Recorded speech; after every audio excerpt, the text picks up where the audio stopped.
quero iniciar agradecendo a Deus Pai que proporcionou a presença de vocês todos aqui, a presença de todos os desencarnados que estão nos assistindo, a presença do Tony, né? Mas especialmente que permite que eu possa estar aqui, depois de algum tempo afastado, né? Interagindo com vocês, fazendo uma das atividades que mais me recompensa, que mais eu gosto de fazer. Tá? Escolhi para o tema de hoje, amanhã, né, 1º de maio, todo mundo está lembrado, feriado, né, o tema do trabalho. E a gente vai encontrar o trabalho de acordo com as mensagens dos Espíritos para Kardec e vamos enquadrá-lo, enfim, nas suas diversas dimensões e tentar tirar alguma coisa útil para nossas vidas aqui. Tá? Então, a primeira coisa que chama atenção, e a primeira vez que aparece trabalho, é lá no Gênesis, né? Em Gênesis, logo no início, em que quando Adão e Eva então são retirados do paraíso, eles recebem essa fala de Jesus, de Deus, dizendo que no suor do teu rosto comerás o teu pão, até que te tornes a terra, porque dela foste tornado, porquanto és pó e em pó te tornarás. Notem bem que Deus, quem está falando com Adão e Eva ali, está falando para o corpo material, né? Deixando bem claro que é necessário o suor do rosto para comer o pão, para sustentar aquele pó, que vai voltar a ser pó, para sustentar aquele corpo. Tá? Ainda não se falava de espírito ali naquele momento. Se dizia, né, que havia necessidade de trabalhar para sustentar o corpo físico. Já é o primeiro passo. Isso foi interpretado como um castigo, uma maldição. O trabalho então passa a ser uma maldição de Deus, uma praga. Deus rogou uma praga e disse que tem que trabalhar para poder viver. Opa! Ainda assim, a gente vê hoje, né? A gente vê as pessoas se vitimizando por ter que trabalhar. Tá? Ou será que era um método de ensino? Será que, na verdade, o trabalho não era, na verdade, uma maneira de ensinar? Uma sequência de criação de oportunidades baseada na necessidade do corpo físico. É isso que nós vamos ver. Nós vamos encontrar no Livro dos Espíritos as 12 questões da 674 a 685, que fala, um capítulo específico, sobre a lei do trabalho. Por que 1º de maio, hein, pessoal? Em 1º de maio de 1886, já vão mais 140 anos, né?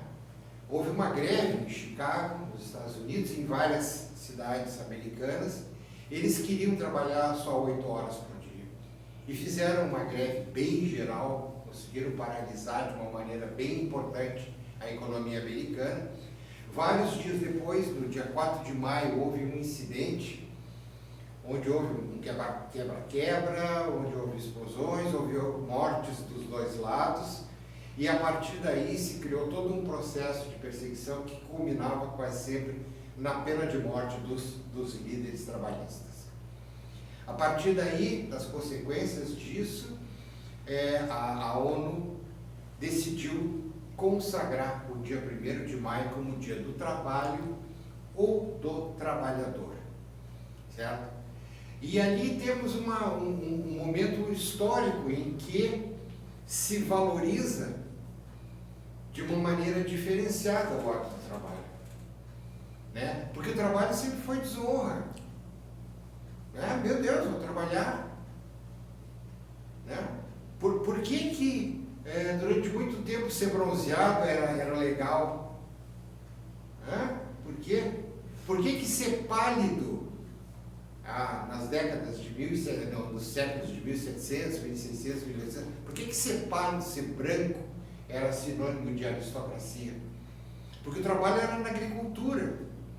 Quem trabalhasse na agricultura se bronzeava. Então, quem fosse bronzeado era trabalhador. Meu Deus, que horror, que humilhação, tinha que trabalhar. Então, o bom, o chique, o elevado, era ser pálido. E aí, de repente, na virada com a Revolução Industrial, se inverteu. O cara que trabalhava na lavoura foi trabalhar numa fábrica 16 horas na escuridão, na treva. Aí ele ficava pálido. Então, o que os ricos inventaram? Vamos na praia nos bronzear. Vamos na praia nos bronzear. Porque ali nós não somos esses guaipeca aí, trabalhador, que são pálidos. Sempre dentro dessa ideia de que trabalhar é vergonha, de que trabalhar é humilhante. Loucura isso, né? E é com isso que a gente ainda lida muito, tá? Nós vamos conversar ao longo desse período. Mas, lá no início eu falei lei. Que coisa é essa? Lei é a consolidação das leis do trabalho? É lei trabalhista? O que é isso? Não. São as leis morais que Kardec traz em todo um capítulo muito importante, importantíssimo, do Livro dos Espíritos, tá? Porque ali, né, essas leis todas que eu estou citando ali, lei da adoração, né? Ou seja, amarás ao Senhor teu Deus de todo o teu coração e de todo o teu espírito. Essa é a adoração, né? E aí depois as outras, e ao próximo como a ti mesmo. A lei do trabalho. A lei do trabalho é uma expressão do amor a si mesmo e ao próximo. Todas elas são da reprodução, da conservação, destruição. A lei da sociedade, que nos obriga a interagir para evoluir, né? A lei do progresso, que afinal é o nosso objetivo, é aquilo que nós deveríamos estar buscando ao longo da sequência de encarnações. A lei da igualdade, Pai Nosso, né? Temos o mesmo Pai, então somos todos irmãos, precisamos ser iguais. A lei da liberdade, o livre-arbítrio, onde é que fica o livre-arbítrio, né? E a lei da justiça, amor e caridade. Na lei da justiça nós temos então a lei do karma, a lei da ação e reação. Tudo se equilibra no final para busca de uma perfeição moral. Recomendadíssimo, olha só, vai da questão 649 até a 892. São quase 250 questões que vale muito a pena ler, tá? E reler para quem já leu. Vamos pegar algumas delas. A 674 de cara, a necessidade do trabalho é uma lei da natureza? Pergunta Kardec. E o trabalho é uma lei natural. Por isso mesmo é uma necessidade. A civilização obriga o homem a trabalhar mais. Aqui já veio uma dica. Naquele tempo, há 170 anos atrás, naquele tempo, o Espírito já alertava que a civilização obriga o homem a trabalhar mais, porque aumenta as suas necessidades e prazeres, né?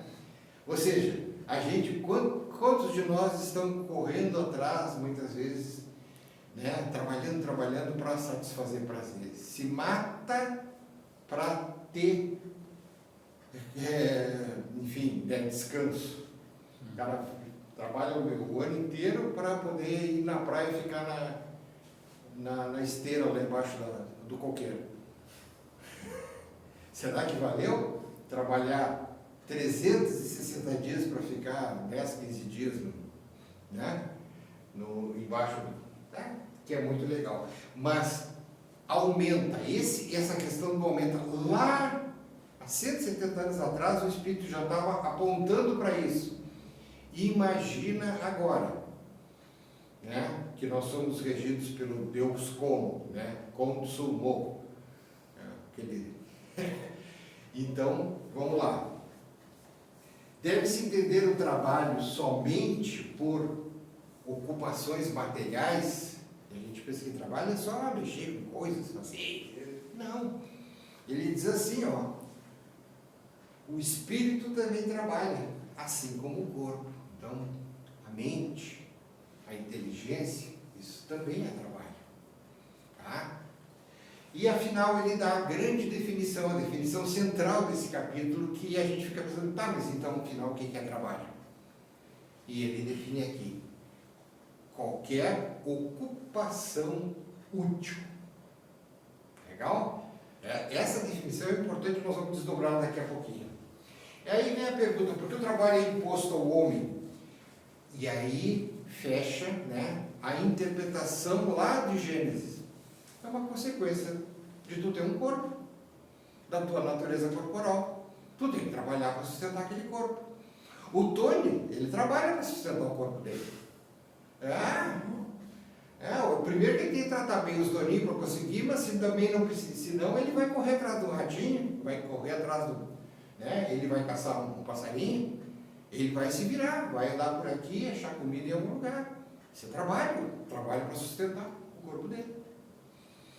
E ele como espírito, nós sabemos, né, o trabalho espiritual que eles realizam dentro da casa da gente.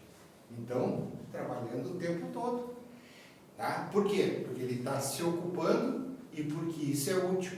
Útil para ele como indivíduo e útil para o entorno dele. Certo? Então, é uma expiação, tá? Sim, pode ser uma expiação. Às vezes a gente tem naturezas de trabalho. Imagina aqueles nobres branquinhos que ficavam lá desdenhando do trabalho. Onde é que eles foram aparecer depois?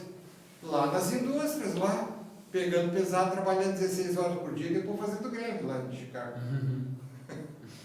Né?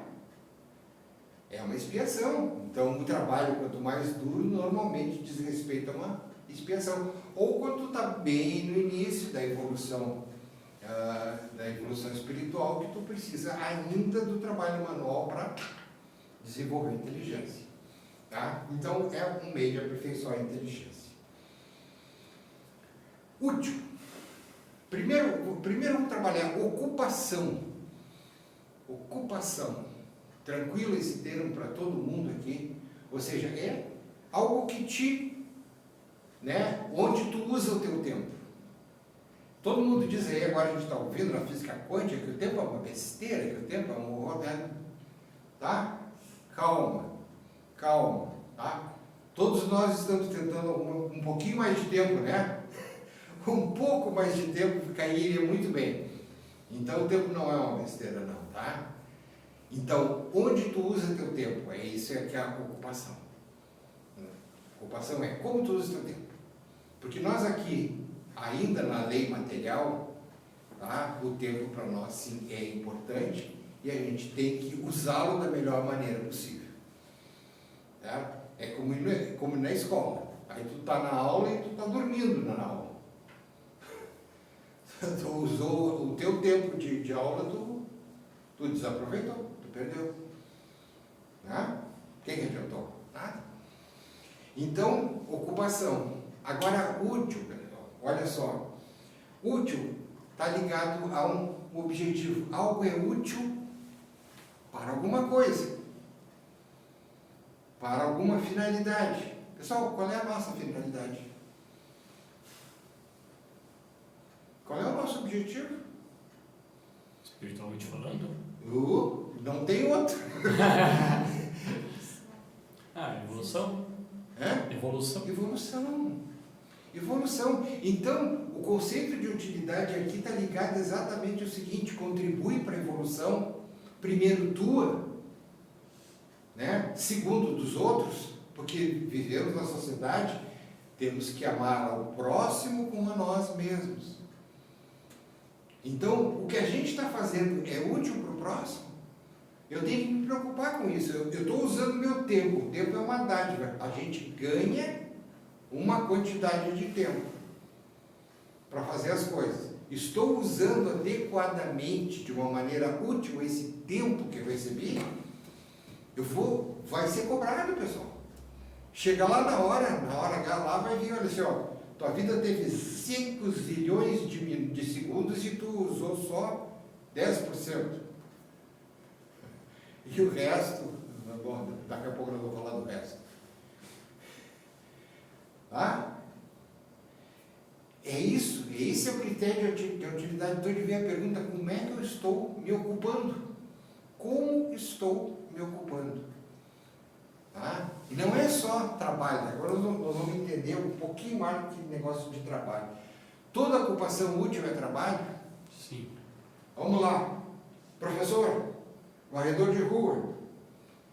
Trabalha em casa, lavar louça, arrumar a casa ali. A Rosângela acabou de limpar o box do banheiro. Já estava sabendo. Coisa mais. Eu não consigo imaginar coisa mais útil, porque estava precisando lavar. Estava precisando lavar. Pouca coisa tão útil. Tá? Agricultor, artista, pessoal. Aquela menina que está pintando ali, arte é ocupação útil? Quase sempre. Deveria ser, né? Deveria ser. Porque tem muitos trabalhos, por exemplo, ali, estou vendo trabalho manual. Uma pergunta, home office. Home office é uma ocupação útil? Depende da natureza do trabalho. Se ela está ali, por exemplo, auxiliando, fazendo tutorial para que explicando, dando explicações, esclarecendo dúvidas, ou trabalhando na parte burocrática da empresa para que ela serve, ok. Mas se ela estiver fazendo contatos de agenciamento de prostituição, é home office também. Né? Então a natureza, a finalidade também é.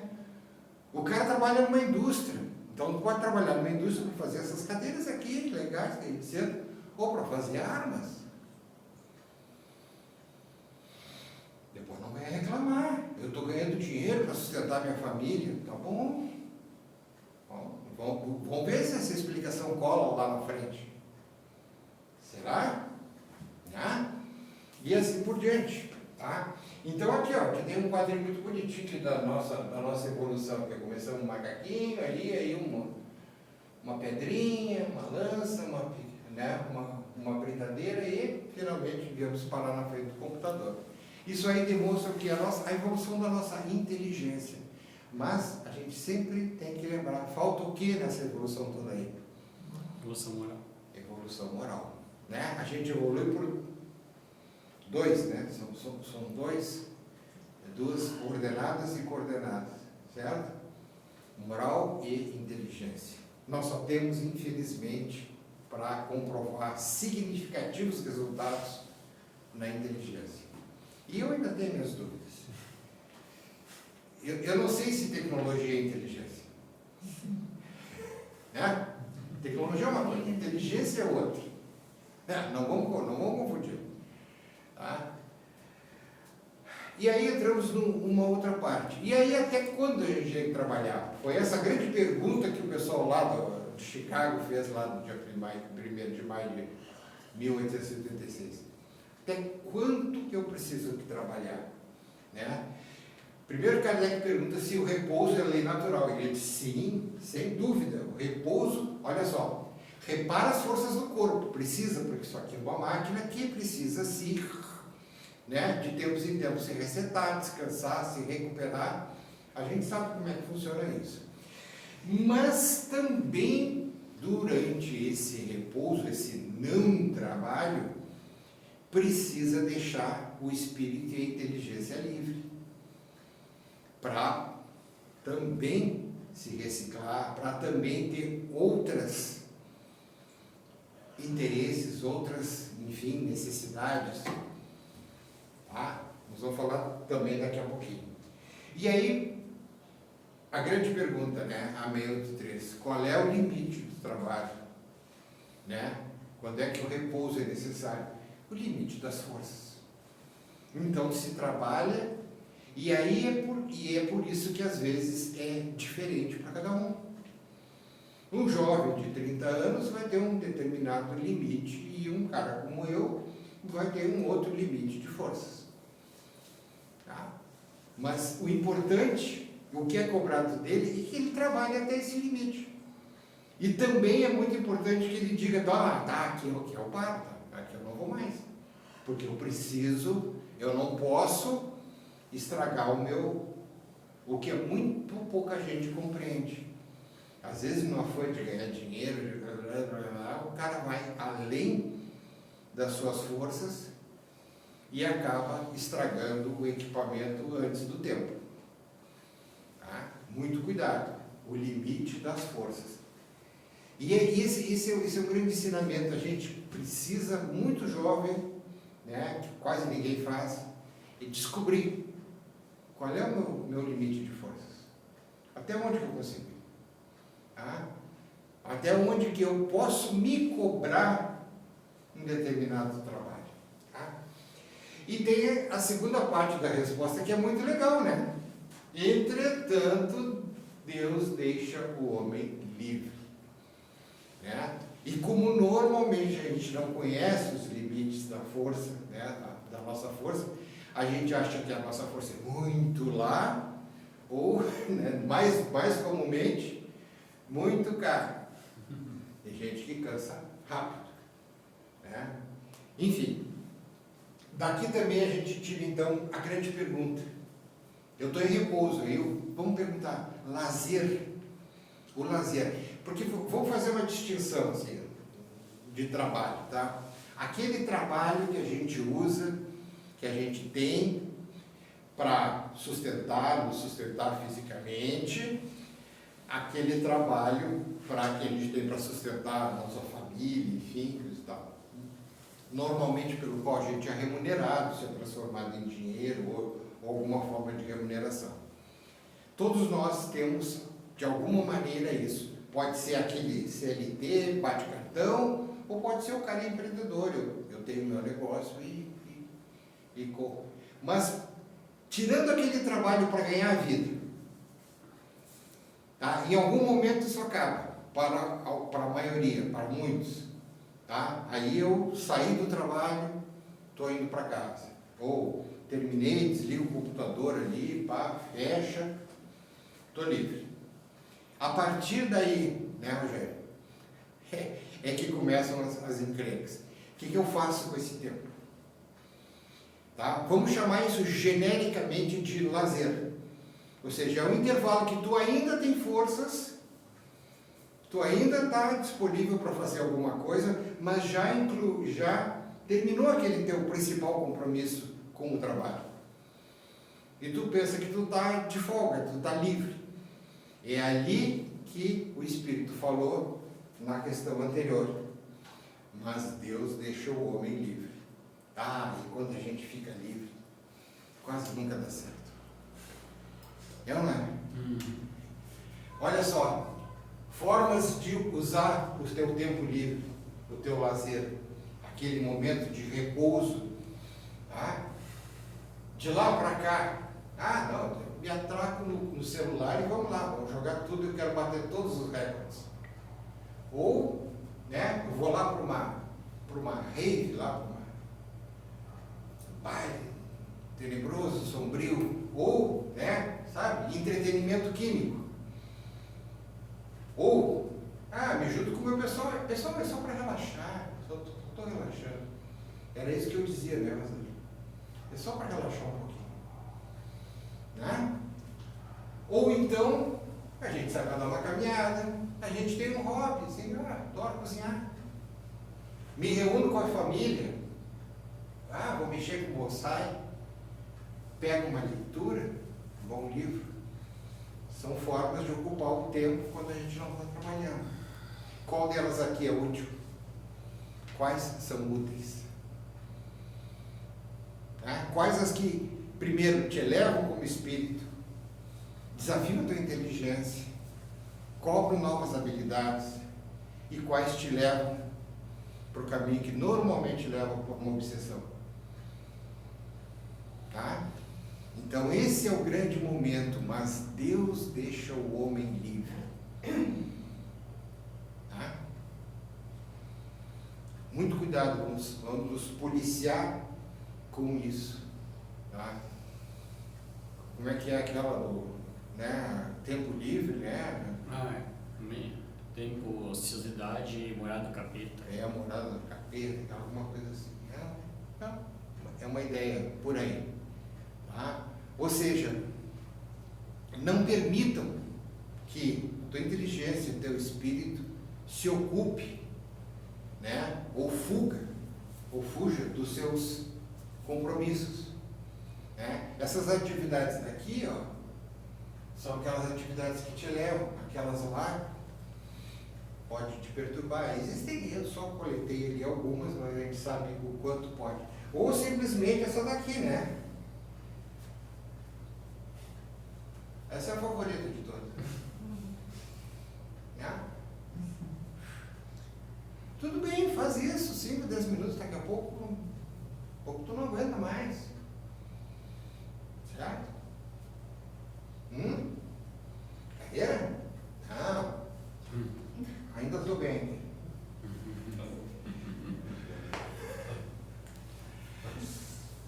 Vocês não vão aguentar mais uns 2 ou 3 minutos.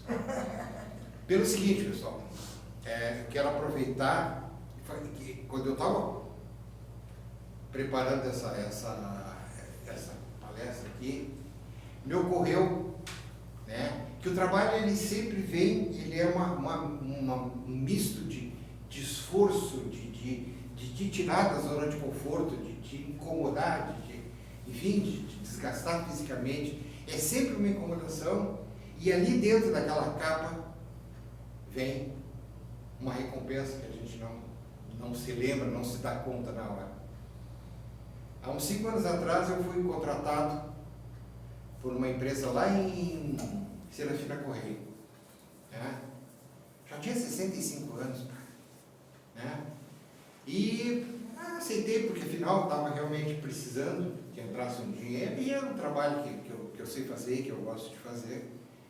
Mas para chegar até lá eu tinha que chegar às 6h30 na rodoviária de Lajeado, às vezes um frio danado, às vezes um calorão imenso, e pegava o ônibus 77 da Bento, que era um ônibus com roleta, era um ônibus urbano, não tinha nem banheiro, mal reclinava, assim, reclinava quase 10 graus, no assento duro, e ele vinha parando em tudo quanto é canto. Se o Tony botasse a mãozinha assim, o cara parava para o Tony entrar. Levava 4 horas para chegar até lá em Serafina. Eu ia sofrendo, eu ia enlouquecido, chegava enfurecido lá. E depois tinha que voltar. E normalmente quando voltava, chegava às 7h30 lá na rodoviária, e alguém tinha que me apanhar porque tinha aula ou tinha reunião pública lá na casa em São Cristóvão. Então, aquele era o pior dia da minha vida. Pessoal, eu daria tudo para estar lá agora, para poder fazer esse dia de novo. Daria tudo. Pegaria as 4 horas, 8 horas de ônibus e de volta. Porque eu chegava lá, amigos, fiz amizades maravilhosas, conheci uma cidade fantástica, tal de Serafina Correia.